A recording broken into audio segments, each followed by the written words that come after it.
Hello guys. In this video, I will show you how to clean up temporary file using Disk Cleanup Wizard on Windows 10. Disk Cleanup Wizard is useful for cleaning out temporary files to free up a bit of space. You can run the Disk Cleanup Wizard most easily by searching for Disk or Clean in the Start menu or Cortana. If you have more than one disk or partition on your PC, you'll be asked which disk you want to clean. It should default to the drive on which OS is installed.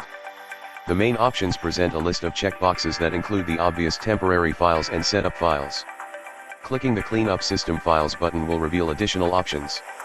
These can include Windows temporary installation files, which if you've recently upgraded the PC to Windows 10, can consist of the previous Windows installation. Windows 10 protects these files for 30 days after the upgrade, so it can be rolled back if necessary. However, they can occupy many gigabytes of space, and on a tablet or Ultrabook with a small SSD, this can fill much of the available storage on the device.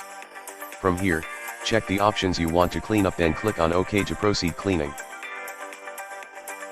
Clicking the More Options tab presents an option to clean up firstly Program and Features, which will bring you to uninstall program or change a program manager. And the second is System Restore and Shadow Copies. These reside in the system volume information folders that are hidden on each hard disk or partition. From here, you can free more space by removing all but the most recent restore point. This covers how to clean up temporary file using Disk Cleanup Wizard.